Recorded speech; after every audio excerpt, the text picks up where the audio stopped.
파리의 한 대학교, 한국인 여학생이 같이 공부하는 친구들과의 토론장에서 아무 말도 하지 못하고 쭈뼛대고 있습니다. 자신있게 손을 들고 발언하는 한국인 여학생. 하지만 다른 학생들은 이를 철저하게 무시해버리는데요. 도대체 그녀들에게 무슨 일이 있었던 것일까요? 바로 지금 사연을 들어보겠습니다. 오늘의 사연 시작합니다. 안녕하세요.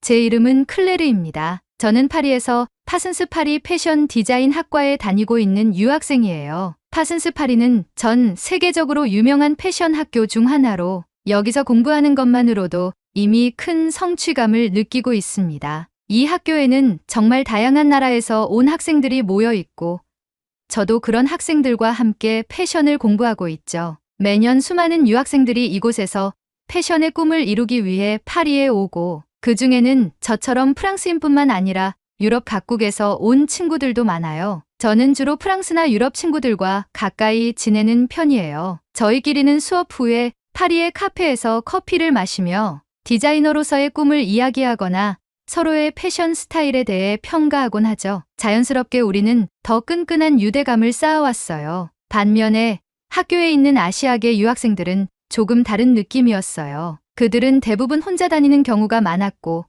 저희와 어울리려는 모습도 보이지 않았어요. 저도 솔직히 그들과 친해지려는 시도를 한 적은 없었죠. 그냥 그들은 우리와 다르게 생각하고 다르게 행동하는구나라고 여겼어요. 그들이 무엇을 좋아하는지, 어떤 방식으로 패션을 이해하는지 궁금하기보다는 서로 다른 세계에 사는 사람들처럼 느껴졌습니다. 그러던 어느 날 패션 역사 수업 시간에 교수님께서 한국에 대해 언급하시기 전까지는 말이죠. 교수님은 말씀하셨어요. 최근 한국이 세계 패션 시장을 강타하고 있습니다. 서울 패션위크는 이제 글로벌 패션 이벤트 중 하나로 자리 잡았죠. 한국?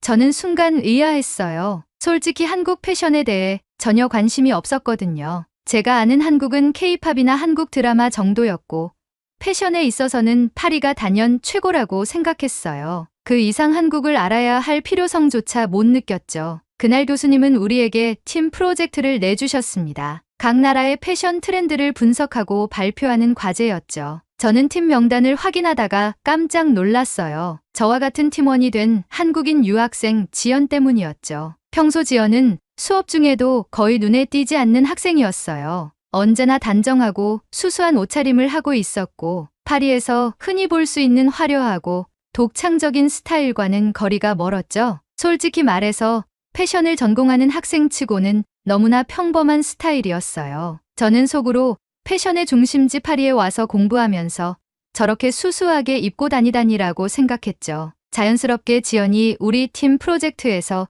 큰 역할을 하지 못할 거라고 단정짓게 됐습니다. 지연은 평소에도 조용한 성격이었고 그동안 저희와 어울리려 하지 않았거든요. 그래서 이 프로젝트는 내가 주도해야겠군이라는 생각이 자연스럽게 들었습니다. 과연 지연이 패션에 대한 열정이 있는지 프로젝트에 어떤 기여를 할지 의문이었어요. 팀 프로젝트가 시작되고 우리는 첫 번째 회의를 열었습니다. 저는 당연히 제가 팀의 리더 역할을 맡게 될 거라고 생각했어요. 평소에도 제 의견이 친구들 사이에서 많이 존중받았으니까요. 그래서 회의가 시작되자마자 자연스럽게 주도권을 잡고 프로젝트 방향에 대해 의견을 제시했죠. 다른 팀원들도 제 의견에 동의하는 듯 보였고 우리는 곧바로 아이디어를 구체화하기 시작했습니다. 이번 프로젝트의 주제는 전통과 현대의 조화였어요. 전통적인 패션 요소를 현대적 디자인에 어떻게 녹여내고 이를 통해 새로운 트렌드를 만들어낼 수 있을지를 탐구하는 것이었죠. 저는 주로 유럽의 전통적인 실루엣과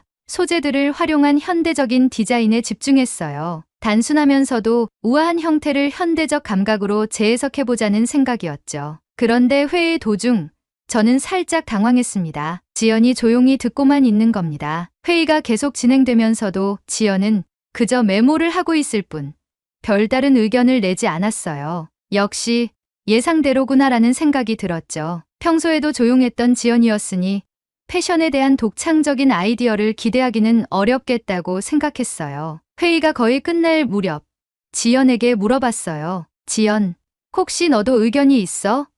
너의 생각을 듣고 싶어. 사실 정말 듣고 싶었던 건 아니었지만 예의상 묻지 않을 수 없었죠. 지연은 잠시 망설이더니 조심스레 입을 열었어요. 저는 한국의 전통 의상인 한복에서 영감을 얻어 현대적인 디자인을 구상해보면 어떨까 생각해요. 한복의 곡선과 직선이 잘 조화를 이루는 점을 현대적 실루엣에 결합하면 새로운 트렌드로 발전시킬 수 있을 것 같아요. 저는 속으로 한복이 어떻게 현대적인 디자인과 어울릴 수 있을까라고 회의적으로 생각했습니다. 지연의 스타일과 평소 태도를 봤을 때 그녀의 아이디어가 특별히 매력적일 거라고는 생각하지 않았거든요. 그래서 지연의 제안을 진지하게 받아들이지 않고 회의를 제 주도대로 이끌어갔습니다. 팀원들도 별다른 반응 없이 결국 제 의견을 중심으로 프로젝트가 진행되었죠. 발표 준비 과정에서도 지연의 아이디어는 별로 반영되지 않았고 우리는 전통적인 유럽의 요소를 현대적으로 재해석하는 방식으로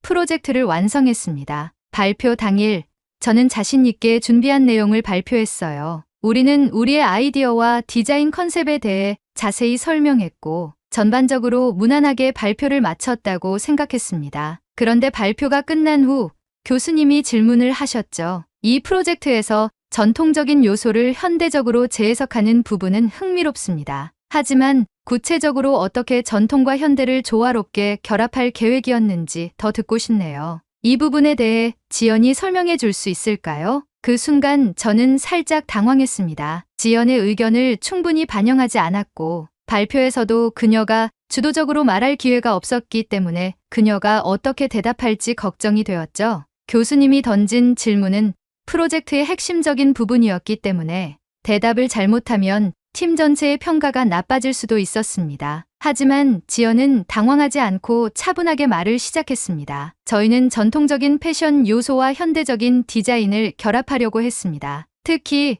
전통적인 의상의 특징적인 곡선과 직선의 조화를 현대적 실루엣에 반영하는 방식으로 접근했어요. 예를 들어 한복에서 볼 수 있는 부드러운 곡선은 우아함을 상징하며 이를 현대적이고 직선적인 테일러링과 결합함으로써 구조적이면서도 세련된 디자인을 만들려고 했습니다. 그래서 이번 프로젝트에서는 전통적인 형태를 유지하면서도 현대적인 감각을 더해 새로운 트렌드를 창출하려고 했습니다. 지연의 설명은 우리가 발표한 내용과 정확하게 일치했고 심화된 내용까지 잘 짚어냈습니다. 지연은 자신의 아이디어를 활용해 교수님의 질문에 완벽하게 답변함으로써 우리가 팀 전체적으로 프로젝트를 잘 준비한 것처럼 보이게 만들었어요. 교수님은 고개를 끄덕이며 지연의 대답에 매우 만족한 표정을 지으셨습니다. 그 순간 저는 마음이 무거워졌습니다. 지연의 아이디어를 무시하고 제대로 반영하지 않은 채 발표를 주도했던 제가 부끄러웠죠. 그리고 지연이 그저 조용한 학생일 뿐이라고 섣불리 판단했던 저의 오만함도 깨달았습니다. 지연이 없었다면 교수님의 질문에 제대로 답하지 못했을 것이고 우리 팀의 평가도 낮아졌을 거라는 생각이 들었어요. 그녀의 대답 덕분에 우리 팀은 완벽한 팀워크를 보여준 것처럼 보였고 프로젝트는 성공적으로 마무리되었습니다. 발표가 끝나고 교수님은 우리 팀에 대한 평가를 마무리하며 말씀하셨습니다. 이번 프로젝트는 전통과 현대의 조화를 굉장히 잘 풀어냈습니다. 특히 심화적인 부분에 대한 설명이 인상 깊었어요. 팀원들이 모두 깊이 고민하고 열심히 참여한 게 느껴졌습니다. 교수님의 칭찬을 듣는 동안 저는 계속해서 머릿속이 복잡해졌어요. 우리는 지연의 아이디어를 충분히 반영하지 않았지만 그녀의 대답 덕분에 팀 전체가 좋은 평가를 받게 된 거였죠. 수업이 끝나고 나서도 그 생각을 떨칠 수가 없었어요. 지연의 차분하고 성실한 답변은 우리가 부족했던 부분을 채워주었고 팀 전체가 더 높은 평가를 받게 만들었습니다. 하지만 저와 다른 팀원들은 지연의 의견을 처음부터 배제하려 했고 그녀의 아이디어를 존중하지 않았죠. 우리가 틀렸었구나라는 자책감이 밀려왔어요. 그날 저녁 우연히 학교 식당에서 지연을 보게 되었어요. 지연은 혼자서 조용히 식사를 하고 있었죠. 저는 잠시 망설이다가 용기를 내어 다가갔습니다. 지연, 같이 밥 먹어도 될까? 라고 물었어요. 지연은 잠시 놀란 듯 했지만 이내 미소를 지으며 자리를 내줬습니다. 저는 앉자마자 바로 사과했습니다. 오늘 발표 때 정말 고마웠어. 내가 아니었다면 우리 팀이 그 질문에 제대로 대답하지 못했을 거야. 솔직히 너의 아이디어를 무시했던 것 같아서 미안해. 지연은 미소를 지으며 조용히 대답했습니다. 괜찮아, 클레르. 팀워크라는 게 그런 거잖아. 내가 조금이나마 도움이 됐다면 그걸로 된 거야. 하지만 저는 여전히 마음이 무거웠어요. 지연은 우리가 그녀를 배제하고 무시했음에도 불구하고 자신이 해야 할 역할을 묵묵히 해냈고 그 덕분에 우리가 좋은 결과를 얻을 수 있었어요. 그녀는 전혀 감정적으로 대응하지 않고 그저 팀의 성공을 위해 최선을 다한 거였죠. 저는 그 순간 지연에 대한 제 편견과 오만함을 깨달았어요. 저는 물었습니다. 지연, 솔직히 내가 패션을 보는 관점이 나와는 많이 다르다는 걸 느꼈어. 그런데도 어떻게 그렇게 흔들리지 않고 내 생각을 말할 수 있었던 거야? 지연은 잠시 생각하다가 대답했습니다. 처음엔 나도 걱정됐어. 내가 다르게 생각한다는 걸 팀이 받아들이지 않을 것 같기도 했고, 너희의 의견이 훨씬 더 강하게 느껴졌으니까. 하지만 나는 패션이란 것이 단순히 개성을 표현하는 것뿐만 아니라 전통과 역사, 그리고 그 속에서 살아가는 사람들의 이야기를 담아낼 수 있는 힘이 있다고 생각해. 그래서 내 생각을 공유한 거야. 받아들여지지 않더라도 그것도 팀의 결정이고 나는 그걸 존중해. 그 말을 듣고 저는 더 이상 할 말이 없었습니다. 지연의 생각은 단순히 자신의 아이디어를 밀어붙이는 것이 아니라 협업 속에서 자신의 역할을 묵묵히 해내는 것이었죠. 저는 그런 그녀를 과소평가했었고 그 점이 부끄러웠습니다. 저는 말했습니다. 내 말이 맞아. 나도 이제야 알겠어. 전통과 현대를 조화시키는 게 정말 쉬운 일이 아니었는데 너의 관점 덕분에 우리가 좋은 결과를 얻게 된 것 같아. 앞으로는 내 의견을 더 존중할게. 그리고 너랑 더 친해지고 싶어. 지연은 그 말을 듣고 미소를 지으며 고개를 끄덕였습니다. 나도 그러고 싶어. 클레르. 사실 나도 너랑 더 이야기해보고 싶었거든. 패션에 대한 너의 생각이 궁금해. 그날 이후로 저는 지연과 더 자주 이야기를 나누기 시작했습니다. 단순히 프로젝트 동료로만 봤던 지연은 이제 패션에 대한 독특한 관점을 가진 배울 점이 많은 친구로 느껴졌죠. 저는 그제서야 한국에 대해 그리고 지연의 문화적 배경에 대해 더 궁금해졌습니다. 지연, 한국에 대해서는 사실 K-팝이나 드라마 정도밖에 몰라. 그런데 내가 말한 한복의 곡선과 직선 이야기를 들으니 한국의 패션에 대해 더 알고 싶어졌어. 언젠가 너랑 한국에 가볼 수 있을까? 지연은 환하게 웃으며 대답했습니다. 언제든지 방학 때 한국에 가게 되면 나랑 같이 갈래? 한국의 패션뿐만 아니라 전통적인 부분도 많이 보여줄게. 그렇게 우리는 새로운 여행 계획을 세우게 되었습니다. 한국으로의 여정이 기대되었고 지연과 함께할 시간도 설레었어요. 방학이 시작되자마자 저는 지연과 함께 한국으로 떠나기로 했습니다. 사실 한국은 저에게 K-팝과 드라마 외에는 그다지 익숙하지 않은 나라였어요. 그래서 한국으로 떠나는 비행기 안에서도 설렘 반, 긴장 반이었죠. 우리가 탄 비행기는 한국의 항공사였는데 처음부터 깔끔하고 세련된 서비스에 감탄했습니다. 승무원들의 세심한 배려와 공항의 디자인, 그리고 비행기 내부까지 모든 것이 정돈되고 세련된 느낌이었어요. 그때부터 한국이 점점 더 흥미롭게 느껴지기 시작했습니다. 비행기가 한국에 도착하자 가장 먼저 인천국제공항에 발을 내디뎠습니다. 공항의 디자인과 현대적인 시설들이 마치 거대한 예술 작품처럼 느껴졌어요. 지연은 웃으며 말했죠. 여기 인천공항이 한국의 관문이야. 사람들에게 첫인상을 주는 곳이니까 아주 신경 써서 디자인했지. 그 말을 듣고 저는 공감할 수밖에 없었습니다. 모든 것이 깔끔하고 효율적이었으니까요. 지연은 저를 자신의 집으로 초대했습니다. 숙소 걱정을 하지 말라며 그녀의 집에서 함께 지내자고 했죠. 지연의 부모님도 저를 따뜻하게 맞아주셨고 그날 저녁에는 김치찌개라는 한국 전통 음식을 대접해 주셨어요. 평소 매운 음식을 좋아하는 저였지만 한국의 김치찌개는 처음 먹어보는 맛이었어요. 특히 돼지고기가 들어간 김치찌개는 깊고 풍부한 맛을 가지고 있었죠. 매콤한 국물과 부드러운 돼지고기의 조화는 정말 놀라웠습니다. 그날 저는 한국 음식의 매력에 완전히 빠져들었어요. 다음 날 아침, 지연은 저에게 동대문 디자인 플라자에 가자고 제안했어요. 전날 한국 패션에 대한 이야기를 들은 뒤로 저는 점점 더 궁금해졌기 때문에 흔쾌히 승낙했죠. 지연도 미소를 지으며 그럼 각자 준비하고 바로 나가자라고 말했어요. 저는 먼저 준비를 마쳤고 지연이 옷을 고르러 간다고 하기에 그녀의 방으로 들어가는 줄 알았어요. 그런데 지연은 자신의 방이 아닌 복도 끝에 있는 다른 방으로 들어갔습니다. 순간 이상한 느낌이 들어 따라가 보았죠. 문이 살짝 열려 있었기에 조용히 문을 열어 안을 들여다보니 저는 그 자리에서 놀라움을 금치 못했습니다. 방 안에는 길게 늘어선 행거가 가득했고 수많은 화려한 색감의 옷들이 마치 패션 매장처럼 정리되어 있었습니다. 중앙에는 각종 장신구와 액세서리들이 진열되어 있었는데 마치 귀금속 매장에 들어온 듯한 느낌이 들 정도로 고급스럽고 아름다웠어요. 색색의 목걸이, 반짝이는 귀걸이, 다양한 모양의 팔찌들까지. 그 광경은 너무나도 화려했습니다. 저는 깜짝 놀라서 지연에게 물었습니다. 지연, 여기 뭐야? 이게 전부 내 거야? 지연은 빙그레 웃으며 말했어요. 응, 이건 내 드레스룸이야. 패션에 관심이 많다 보니 옷도 점점 많아지고 액세서리도 다양하게 모으게 됐지. 저는 그 말을 듣고 더 놀랐습니다. 그런데 왜 파리에서는 그렇게 수수하게 입고 다닌 거야? 나는 솔직히 내가 옷에 그다지 신경을 안 쓰는 줄 알았어. 꾸밀 줄 모르는 줄 알았다고. 지연은 고개를 살짝 흔들며 웃었습니다. 파리에서는 공부를 하러 간 거지.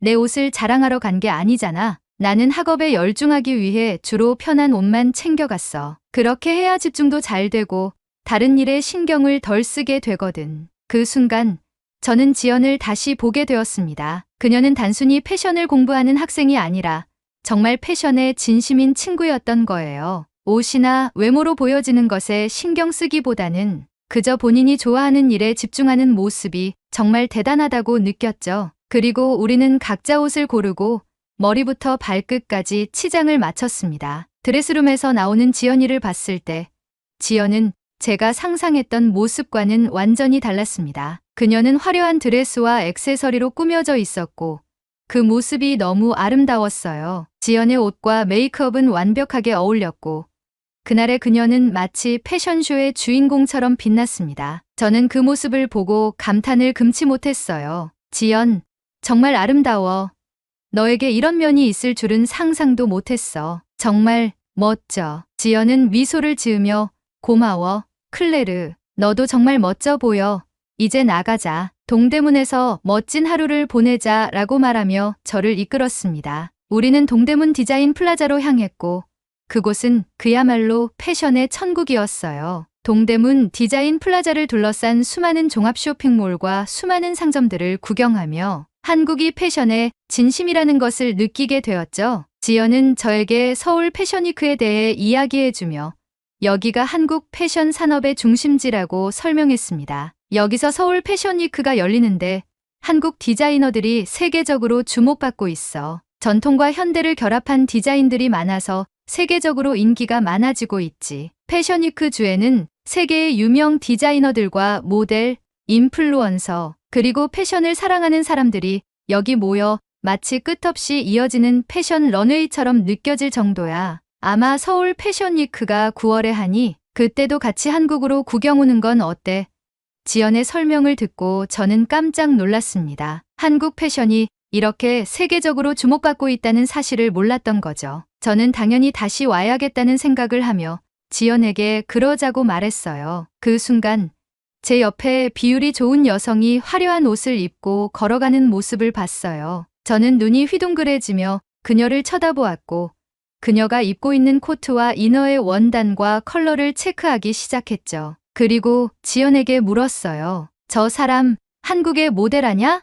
저렇게 비율이 좋고 옷도 잘 입는데 분명 모델일 거야. 그렇지? 그 순간 지연은 웃으며 말했어요. 한국에서 모델이 되는 게 쉽진 않아. 엄청 경쟁이 강하거든. 내가 봤을 땐 일반인 같아. 우리처럼 옷을 사랑하는 패션 피플. 저는 그 말에 충격을 받을 수밖에 없었습니다. 수수한 옷을 입고 파리를 돌아다니던 지연이 한국에 와서 180도 바뀐 모습에도 감탄했는데 한국에서 보여지는 사람들이 마치 패션쇼에 나올 법한 스타일을 하고 있는데도 불구하고 일반인이라는 사실이 믿겨지지 않았습니다. 그들은 당당하게 자신만의 스타일을 보여주고 있었고 이곳이야 말로 패션의 성지다라는 생각까지 하게 만들었어요. 지연은 저를 또 다른 곳으로 데려갔습니다. 이번에는 홍대라는 젊음의 거리였죠. 홍대는 동대문과는 또 다른 매력을 가지고 있었어요. 홍대에서는 개성이 넘치는 패션 스타일을 가진 사람들이 넘쳐났고 마치 거리 자체가 거대한 아트 갤러리처럼 느껴졌습니다. 저는 그곳에서 패션 소품들을 쇼핑했고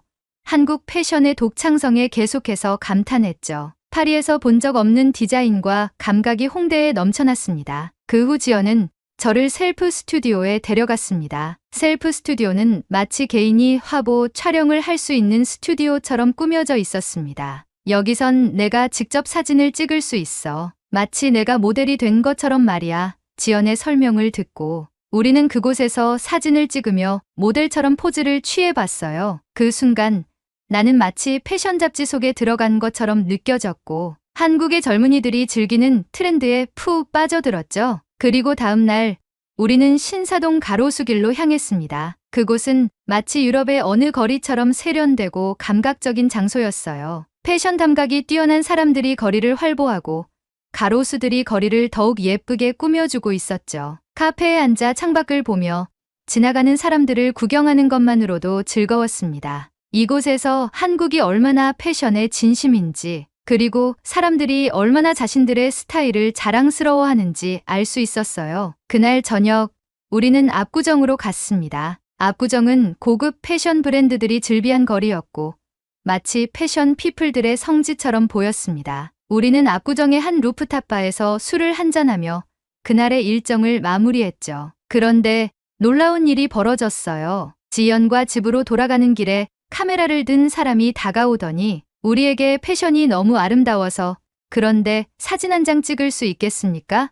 라고 묻는 거예요. 저는 깜짝 놀라 당황하고 있었는데 더 황당한 건 지연은 늘상 있는 일인 것 마냥 흔쾌히 허락을 해주는 거예요. 저는 혹시나 나쁜 사람이 아닐까 하는 의심이 들었지만 지연은 저를 안심시켰어요. 한국의 수많은 패션 매거진과 SNS 매거진에서 스트릿 패션에 대해 자주 언급하는 포토와 글을 올린다고 하며 같이 찍자고 했죠. 저는 얼떨결에 지연과 포즈를 취하고 사진을 찍었어요. 사진작가는 고맙다고 말하며 명함을 건네주었고 거기엔 SNS 계정이 적혀 있었죠. 지연은 제게 말했어요. 이제 곧 우리 사진이 이 계정에 올라올 거야. 저는 SNS를 구경하기 시작했고 깜짝 놀랄 수밖에 없었어요. 저보다 많은 팔로워 수를 가지고 있는 유명 SNS 매거진이었고 게시물에는 수많은 패션 피플들의 사진이 가득했죠. 저는 이 모든 상황이 너무 신기했어요. 지연은 웃으며 얼른 집에 가자고 했고 저는 웃으며 지연과 함께 하루를 마무리했죠. 그 이외에도 한국에서의 며칠은 저에게 너무나도 새로운 경험이었고 그동안 제가 몰랐던 한국의 패션과 문화를 알게 되면서 한국이 더 매력적으로 느껴졌습니다. 저는 지연에게 말했어요. 한국 패션이 정말 대단하다는 걸 깨달았어. 파리에서 본 적 없는 독창성과 전통이 공존하는 느낌이야. 내가 아니었다면 이런 것들을 몰랐을 거야. 정말 고마워. 지연은 미소 지으며 대답했죠. 나도 너와 함께해서 정말 좋았어. 패션은 문화와 역사, 그리고 사람들의 이야기를 담고 있는 거니까 앞으로 더 많은 걸 함께 배울 수 있을 거야. 그 순간 저는 새로운 꿈을 꾸기 시작했어요. 한국 패션을 더 깊이 배우고 파리와 한국을 오가며 동서양을 아우르는 디자이너가 되는 꿈을 꾸기 시작한 것이죠. 한국과 파리의 문화를 결합한 독창적인 패션을 만들고 싶다는 열망이 제 마음속에 강하게 뿌리 잡기 시작했습니다. 한국에서 보낸 시간이 제게 너무나도 소중하게 느껴졌죠. 한국 패션의 미래가 더 기대되기 시작했어요. 그리고 저는 현재 2025 서울 패션위크를 즐기기 위해 다시 지연과 한국을 찾았습니다. 한국의 패션을 더 깊이 있게 즐기고 공부하여 두 나라의 아름다움을 어우러지게 섞어서 저만의 브랜드를 만들고 싶어요. 제 인생의 목표를 잡게 해준 지연과 한국의 패션 피플에게 진심으로 감사드려요. 제 브랜드로 서울 패션위크에 오는 날을 기대하며 제 이야기를 여기서 마무리하겠습니다. 감사합니다. 오늘의 이야기 어떠셨나요? 한국의 패션이 파리에서 긍정적인 시선을 보인다는 사실이 너무 놀라운데요. 이미 한국의 유명인들이 파리의 패션 브랜드의 뮤즈가 되어 활동 중이고 한국인의 패션 감각에 찬사를 보내고 있습니다. 앞으로도 양국 간의 화합으로 한국의 패션 사업이 더 번창하길 기대합니다. 오늘의 이야기가 마음에 드신다면